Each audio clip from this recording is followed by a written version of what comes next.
তো গাইজ আজি মই দশম শ্ৰেণীৰ গণিতৰ বাস্তৱ সংখ্যা যিটো প্ৰথম অধ্যয়ন তাৰ বিষয়ে আমি অলপমান আলোচনা কৰিব আৰম্ভ কৰিলোঁ।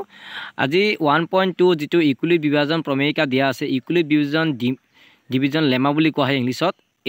এই লেমানো কি বা এই ইকুইলিব্ৰিয়াম প্ৰমেয়িকানো কি, ইয়াৰ বিষয়ে আজি আমি আলোচনা কৰিম।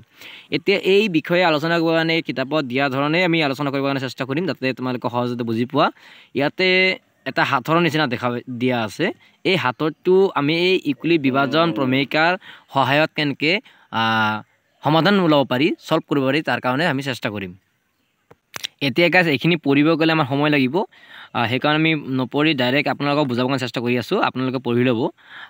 ইয়াতে দুজন ব্যক্তিৰ মাজত তৰ্কাতৰ্কি হৈছিল কিবা এটা কামত, যেনেকৈ এজন বেপাৰীয়ে কণী পাচি এটা মূৰত লৈ তেখেত তেখেতে বিক্ৰী কৰিবৰ কাৰণে ৰাস্তা গৈ আছিল। তেতিয়া এজন নিষ্কমা মানুহে তেখেতে কি কৰিলে, এই কণী বেপাৰীজনৰ লগত তৰ্কাতৰ্কি আৰম্ভ কৰি তাৰ লগত কাজিয়া ৰূপান্তৰ কৰিলে। যেতিয়া কাজিয়া হোৱাৰ পিছত এই পাচিটো যিটো কণী পাচিটো আছিল, টনাটনি কৰোঁতে কণী পাচিটো মাটিত বাগৰি গ'ল। বাগৰি যোৱাৰ লগে লগে কণীগিলা ভাঙি থাকিল। যেতিয়া ভাঙি গ'ল কণীগিলা, তেতিয়া যেতিয়া কণী বেপাৰীজনে যাই ফালে গোচৰ দিলে বিচাৰকৰ ওচৰত। তেতিয়া এই বিচাৰকে বিচাৰ কৰি শেষত পালেগৈ যে এই নিষ্কমা মানুহজনৰে ভুল আছিল। তেতিয়া এই যিটো বিচাৰকে ক'লে যে নিষ্কমাজনে এতিয়া আপোনাৰ কণী যিখিনি ভাঙিছে তাৰ মাচুলখিনি দিব, আপুনি এতিয়া কওক কিমানকেইটা কণী আপোনাৰ পাচিত আছিল। তেতিয়া তেখেতে বেপাৰীজনে পোনপটীয়াকৈ সংখ্যাটো নকৈ তেখেতে এই হাতৰ ৰূপত কৈছিল যে যদি আপোনালোকে কণীটো জুৰীয়াকৈ গণে তেনেহ'লে বাকী থাকিব এটা, যদি আপোনালোকে 3টাকৈ গণে তেনেহ'লে বাকী থাকিব 2টা, যদি 4টাকৈ গণে বাকী থাকিব 3টা, যদি 5টাকৈ গণে বাকী থাকিব 4টা, যদি 6টাকৈ গণে বাকী থাকিব 5টা, যদি 7টাকৈ গণে বাকী এটাও নাথাকে।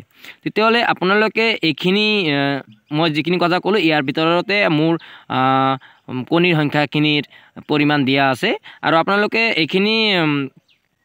এইখিনি মই কৈ দিলোঁ যাতে আপুনি সহজতে ওলাব পাৰে যে মোৰ কণীৰ পাচিটোত 150টাকৈ বেছি কণী নধৰে, সেইকাৰণে তাতকৈ কমে ধৰিব। আপোনালোকে এতিয়া ওলাব কাৰণে চেষ্টা কৰা। তেতিয়া এই বিচাৰকজনে এতিয়া কণীটো কিমানকেইটা কণী আছিল তাক কিভাৱে তেখেতে বিচাৰিব, তাৰ কাৰণে এই উপবাদ্য যিটো আছে থিওৰম 1.1 ইকুইলিব্ৰিয়াম বিভাজন প্ৰমেয়িকা আছে। এই ইকুইলিব্ৰিয়াম বিভাজন প্ৰমেয়িকা যেনেকৈ দিয়া আছে A=BQ + R, আৰু 0তকৈ ডাঙৰ হ'ব পাৰে বা সৰু হ'ব পাৰে, সমান হ'ব পাৰে R, আৰু Rতকৈ ডাঙৰ হ'ব পাৰে বা সমান হ'ব পাৰে B।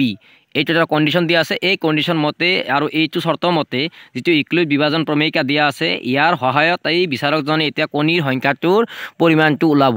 আপোনালোকে চেষ্টা কৰিব বুজিবৰ কাৰণে, মই এতিয়া বুজাবৰ কাৰণে চেষ্টা কৰিম। ইয়াতে মই এতিয়া লিখি লৈছোঁ যে ইকুইলিব্ৰিয়াম বিভাজন প্ৰমেয়িকাৰ সহায়ত, আৰু এতিয়া ইংলিছত কোৱা হয় ইকুইলিব্ৰিয়াম ডিভিজন লেমা, তেতিয়া দিয়া আছে যে 150তকৈ কম বা সমান হ'ব কণীৰ সংখ্যা, আৰু তাতে আমি ধৰি লৈছোঁ যে ধৰা হ'ল কণীৰ সংখ্যা A বুলি ধৰিছোঁ, কাৰণ আমি কণীৰ সংখ্যাটো নাজানো। এতিয়া যেতিয়া এতকৈ সমান হ'ব বা সৰু হ'ব 150টাতকৈ, যিটো এৰ মান এইটো 150তকৈ মানে 150তকৈ সৰু হ'ব বা সমান হ'ব। এতিয়া তাতে যিখিনি কণ্ডিশ্যন দিয়া আছিল, প্ৰথম কণ্ডিশ্যনটো আমি ল'লোঁ, যদি জুৰীয়াকৈ গণো বাকী থাকে এটা। এতিয়া তেখেতে কৈছিল যে যদি জুৰীয়াকৈ আপোনালোকে কণীখিনি গণে তেনেহ'লে বাকী থাকিব এটা। তেনেহ'লে আপোনালোকে এইগিলা যিবিলাক কণ্ডিশ্যন দিয়া আছে এই কণ্ডিশ্যনৰ পৰাই আমি উত্তৰটো ওলাব লাগে। এতিয়া তাৰ কাৰণে আমি এই ইকুইলিব্ৰিয়াম বিভাজন প্ৰমেয়িকা ব্যৱহাৰ কৰিম। এতিয়া A=BQ + R, যিটো 0তকৈ ডাঙৰ হ'ব পাৰে বা সমান হ'ব পাৰে R, কিন্তু Rতকৈ ডাঙৰ হ'ব পাৰে বা সমান হ'ব পাৰে B।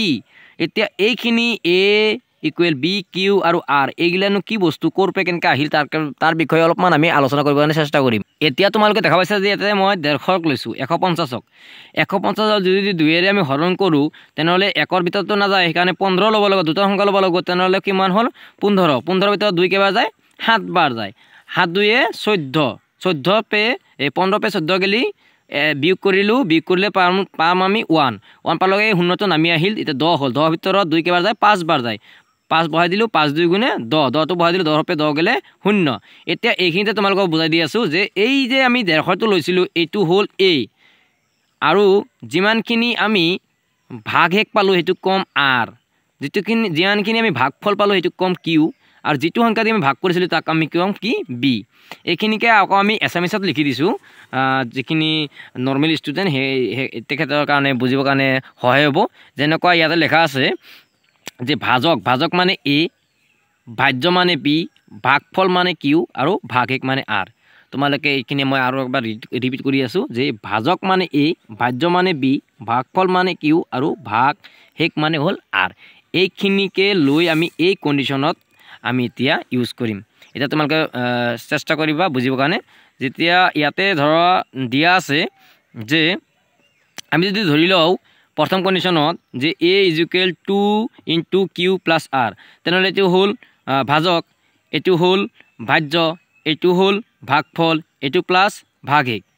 এতিয়া এইখিনিতে তোমালোকে বুজিব চেষ্টা কৰিবা। যদি আমি 150ক লৈ লওঁ, 150টা কণীয়ে লওঁ, তেনেহ'লে 2ৰে যদি হৰণ কৰোঁ তেনেহ'লে কিমান যাব? 1ৰ ভিতৰত নাযায়। 15 ল'লোঁ, 15ৰ ভিতৰত 2 কেইবাৰ যায়? 7 বাৰ যায়, 14, 14 পৰা 1 গ'লে 0। এই 0টো নামাই দিলোঁ, 10 হৈ গ'ল। 10ৰ ভিতৰত 2 কেইবাৰ যায়? 5 বাৰ, 5 দুগুণ 10। তেতিয়া আমি এতিয়া 0 পালোঁ। কিন্তু কণ্ডিশ্যনত কোৱা আছিল যে যদি আমি জুৰীয়াকৈ গুণোঁ তেনেহ'লে আমি 1 পাম। তেতিয়াহ'লে আমি এইটো যদি লিখি দিওঁ এনেকৈ হ'ব, 150 সমান 2Q, 150 সমান 2 ইনটু কিউ মানে কিমান? 75 বাৰ গ'ল। 75 মানে 2ৰে পূৰণ কৰিলে 150 পাওঁ, প্লাছ 0 মানে ভাগশেষটো 0 ওলাই যায়। তেতিয়াহ'লে আমি দেখা গ'লোঁ যে এনেকৈ ধৰিলে নহ'ব। এতিয়া আমাৰ সঠিক উত্তৰটো ওলাব গ'লে যদি আমি এনেকৈ কমাই আহি থাকোঁ সংখ্যাটো 150 পে 149, 148, 147 কমাই আহি থাকোঁ, দেখা পাবা যেতিয়া আমি 119ত আহি পাম যে এইখিনি কাম মই কৰিছোঁ অলৰেডি। তোমালোকে নিজে যদি কৰিবৰ কাৰণে চেষ্টা কৰিব পাৰিবা।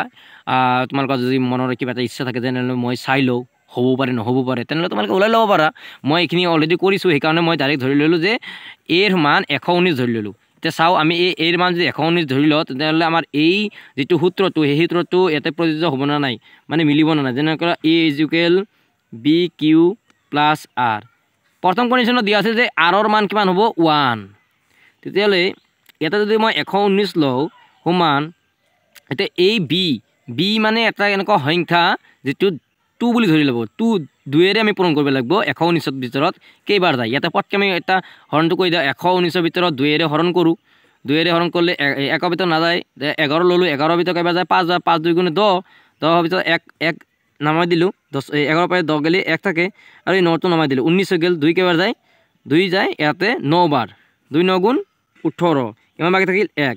মানে এইটো যদি আমি 59 বাৰ দিওঁ, 2ৰে যদি হৰণ কৰোঁ তেনেহ'লে বাকী থাকিব 1। তেনেহ'লে প্ৰথম কণ্ডিশ্যনটো আমাৰ মিলি গ'ল। তেতিয়া দ্বিতীয় কণ্ডিশ্যনটো আমাৰ কি কোৱা আছিল? দ্বিতীয় কণ্ডিশ্যনত আমাৰ কোৱা আছিল যে যদি 3টাকে গুণোঁ, ইয়াতে দেখা পাবা যে দ্বিতীয় কণ্ডিশ্যনত আমাক দিয়া আছিল যে যদি আমি 3টাকে গুণোঁ তেনেহ'লে বাকী থাকে কেইটা? 2টা। তেতিয়া আমি 3টাকে গুণি চাওঁ। তেতিয়া আমি এতিয়া 119ক 3ৰে হৰণ কৰি চাওঁ। 3ৰে হৰণ কৰিলে 1ত নাযায়। 11 ল'লোঁ, 11ত 3 কেইবাৰ যায়? 3 গুণ 9, 9 গ'ল, কিমান বাকী থাকিল? 2। এই 9টো নমাই দিলোঁ, 29 হ'ল। 29ত 3 কেইবাৰ যায়? 3 9 গুণ 27, 3 9 বাৰ দিলোঁ। 3 9 গুণ 27, 27 বাৰ দিয়াৰ লগে লগে 1 থাকিল কিমান? 2। তেতিয়াহ'লে এইটোকো কণ্ডিশ্যনটো মিলিল। 119 ইজ ইকুৱেল 3 ইনটু 39, কিমান বাকী থাকিল? 2। তেতিয়া 3 নম্বৰ কণ্ডিশ্যনটো লওঁ যে 119ৰ ভিতৰত যদি আমি 4ৰে ভাগ কৰোঁ, 4টাকে ভাগ কৰোঁ, তেনেহ'লে কিমান বাকী থাকিব? 5 বাকী থাকিব। যদি 4টাকে ভাগ কৰিলে আমাৰ ইয়াতে বাকী থাকিব 3টা বাকী থাকিব। তেনেহ'লে সেইটো কণ্ডিশ্যন চাওঁ। 4 দি হৰণ কৰিলে ইয়াতে কিমান বাৰ যায়? 2 বাৰ দিলোঁ। 4 2 গুণে 8, বাকী থাকিল কিমান? 3 থাকিল। মানে 11ৰ পৰা 8 গ'লে 3, 9টো নামি আহিল 39। 4 ভিতৰত কেইবাৰ যাব? 4 দি যদি আমি ইয়াতে হৰণ কৰোঁ, 4 9 গুণ 36, 9 বাৰ দিলোঁ 36, বাকী থাকিল কিমান? 3। তেনেহ'লে এইটো কণ্ডিশ্যন মিলিল। 119 ইনটু 4 ইনটু 29 প্লাছ 4। এতিয়া যদি আমি বাকীখিনি লওঁ যে 119 ইজ ইকুৱেল 5 ইনটু, এতিয়া 5 দি দিম, মানে 119ক আমি 5 দি হৰণ কৰিম। 5 দি হৰণ কৰিলে 2 বাৰ দিল, 2 5 গুণ 10 হ'ল। 10ৰ পৰা 1 নমাই দিলোঁ, 19 হ'ল। কিবা গ'ল? 3 বাৰ গ'ল, 23 হ'ল। 3 বাৰ যাওঁতে 15 হ'ল, বাকী থাকিল কিমান? 4। তেনেহ'লে কি ইয়াতে যদি আমি 23 বাৰ দিওঁ তেনেহ'লে বাকী থাকিব কিমান? 5। 19 হ'ল। 19ৰ পৰা 3 5 গুণ 15, 15 4 থাকিল। চ' এইটো মিষ্টেক হৈছিল, এইটো 3 হ'ব, এইটো 4 হ'ল। আকৌ ইয়াতে যদি 1119ক আকৌ যদি আমি 6ৰে পূৰণ কৰোঁ মানে 119ক যদি আমি 6ৰে হৰণ কৰোঁ 6 একবাৰ গেল 6 এগুণ 6 এতে 5 নামি আহিল 5 এইটো আহিল 6 9 গুণ 54 9বাৰ দিলোঁ 54 5 বিয়োগত কিমান আহিল 5 এতিয়া এই 5টো আমি ইয়াতে লিখি দিব পাৰিম যে 6 দি যদি কৰোঁ তাহলে 19 বাৰ যাব আৰু প্লাস কিমান থাকিব 5 এতিয়া যদি আমি হাতেৰে কৰোঁ আমি হাতেৰে যদি এইটো সংখ্যাটো হৰণ কৰি চাওঁ যে 119ৰ ভিতৰত হাত দি কিমান বাৰ যায় যে হাত দি দেও হাত দি এবাৰ দিলোঁ এবাৰ দিওঁতে ইয়াতে হাত গেল 11 পৰা হাত গেলে থাকে 4 তে 7 7 গুণ 49 মানে 7 7 বাৰ দিলি 99 হয় 49 হয় ইজুকেল 0 তেনেহলে 7 17 বাৰ যদি 17 বাৰ দেও তেনেহলে সংখ্যাটো 0 হ'ব তেনেহলে আমাৰ ইয়াতে দেখা পালো যে আমাৰ এই কন্ডিশনটো যেটো কন্ডিশন আমাৰ দিয়া আছিল যে যদি 7 টাকে গণো বাকি না থাকে এটাও এই যদি 7 টাকে যদি গণো তেনে 17 বাৰ যাব কিন্তু বাকি এটা না থাকে তেনেহলে আমি গম পালো যে তেখেতৰ কণীৰ সংখ্যা আছিল 19টা 119টা